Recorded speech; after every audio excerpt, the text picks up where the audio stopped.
안녕하십니까 여러분. 강명대TV 자유조선을 시작하겠습니다. 트럼프 대통령 배짱 하나만은 두둑한 것 같습니다. 이제 임기를 며칠 안 남기고 중국을 또다시 압박하고 때리는 행동을 했습니다. 바로 중국 최대 핸드폰 업체라고 할 수 있는 샤오미를 제재 대상에 즉 블랙리스트에 올렸고, 샤오미와 함께 중국 인민해방군에 관여했던 항공회사도 블랙리스트에 올렸습니다. 중국의 최대 기업이라고 할 수 있는 국영기업들도 블랙리스트에 올랐습니다. 이미 트럼프 대통령은 바이든 당선자에게 대통령직을 순조롭게 이양하는데 빈틈없이 준비하겠다고 공언한 바 있습니다. 아마 20일 날에는 바이든 당선인이 대통령에 정식 취임할 것 같습니다. 물론 지금 상황으로 볼 때 또 어떤 변수가 생길지 모르겠지만 이미 하원에서 탄핵마저 이루어지고 상원의 탄핵 공이 넘어간 이상 트럼프 대통령도 더 이상 버티기 힘들 것 같습니다. 그러나 우리에게 다행인 것은 바로 중국에 대한 압박 수위를 계속 높이고 있다는 것입니다. 중국이 이런 압박을 받게 되면 북한도 중국의 지원을 받지 못한다는데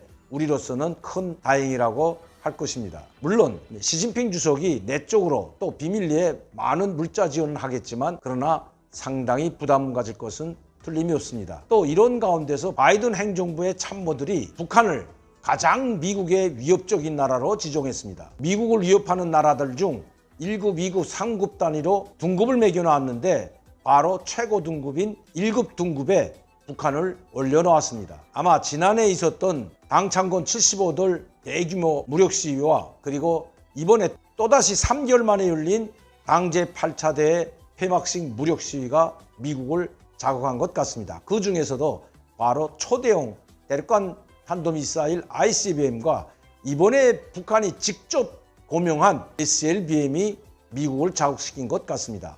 북한은 이번에 수중탄도 로켓탄이라는 이름으로 고명된 바로 SLBM 대륙간 탄도미사일을 정식으로 공개했던 것입니다. 이 미국 대륙 본토까지 타격할 수 있는 SLBM을 공개한 것은 바로 미국을 겨냥하고 했다고 해도 과언이 아니기 때문입니다. 지난 10월 10일 당창건 75도를 맞으면서 대규모 무력 시위를 한 것도 모자라 김정은은 이번에 또다시 무력 시위를 감행했습니다. 왜 그럴까요? 왜 이렇게 또다시 무력 시위를 감행했을까요? 바로 이 신 5개년 계획 안에 조국 통일이라는 위협을 앞당기겠다고 선언하였던 것입니다. 제가 여러분들께 항상 말하다시피 이번 당 제8차 대회는 인민생활 분야는 빈깡통이지만 국방력과 군사력, 군수산업 분야에서는 최고의 성과를 거뒀다고 해도 과언이 아니라는 것입니다. 제가 작년에 있었던 80일 전투 역시 군수공업 분야에서 미진한 성과를 달성하기 위한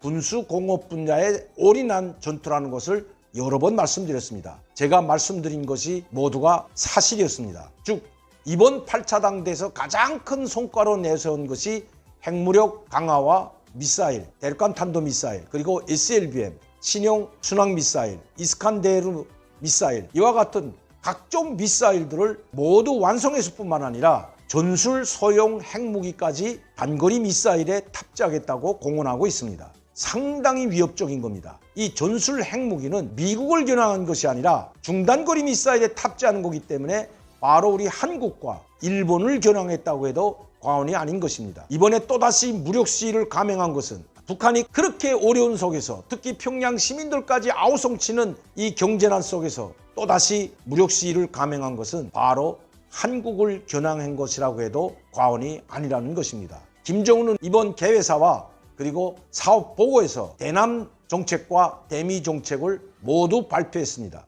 한국에는 노골적으로 더 이상 손의를 베풀지 않겠다고 했습니다. 그들이 언제 한 번도 우리에게 손의를 베푼 적이 없습니다. 항상 문재인 정부가 북한에 손의를 베풀고 물자를 지원해주고 금강산 개별관광을 통해서 지원해주겠다는 손의를 베풀었지 단 한 번도 김정은이 국가와 국민에게 손의를 베푼 적이 없다는 것입니다. 그가 손의를 베풀었다고 자처하는 것은 바로 전 세계 미국을 상대하는 내가 즉 김정은이 하찮은 문재인을 3번 만나줬다고 하는 것이 바로 손이라고 그들은 이야기하고 있는 것입니다. 지금도 그들은 자기네 말을 듣던지 자기 밑으로 들어오던지 미국과 손을 떼고 유엔 제재와 상관없이 남북관계 광범위한 분야에서 협력 강화를 하든지 선택을 하라고 압박하고 있습니다. 이 북한이 요구한 요구 조건을 들어주지 않으면 바로 군사적 도발로 이어지고 그리고 무력으로 한국을 침공하겠다는 것을 노골적으로 내비치고 있다는 것입니다. 그런데 여기서 간과하지 말아야 될 것은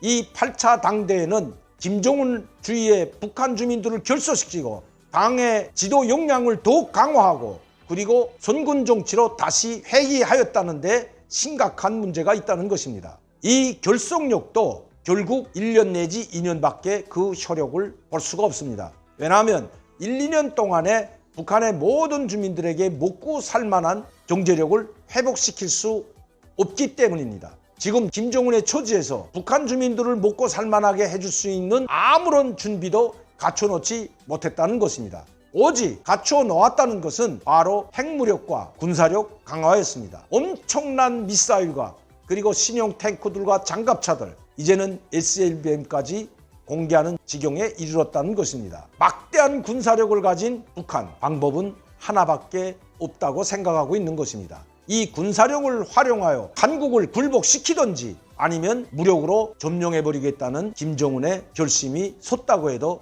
과언이 아니라는 것입니다. 2021년은 국가 안보와 국민의 생명과 안전이 가장 위협받는 한 해가 될 것으로 보여집니다. 김정은도 알고 있을 겁니다. 이번 당대회가 요란하게 열리고 북한의 모든 당원들과 국민들이 김정은에게 결집하는 것처럼 보이지만 이것이 결코 오래가지 못한다는 것을 말입니다. 김정은이 전 당원들과 군인들이 자신이 주에 결집한 이 1년 내지 2년 내에 한국과 우리 국민을 핵포로로 잡고 자신들의 경제에 도움이 될 수 있는 엄청난 것을 뜯어내지 못한다면 무력으로 짓밟으려 할 것이기 때문입니다. 방역, 협력, 타령이나 하지 말고 문재인 대통령과 현 정부도 국가의 안보와 국민의 안전과 생명에 털끝만큼이라도 지배가 되지 않도록 한미동맹을 강화하여 만전을 기해야 할 때이라는 것입니다.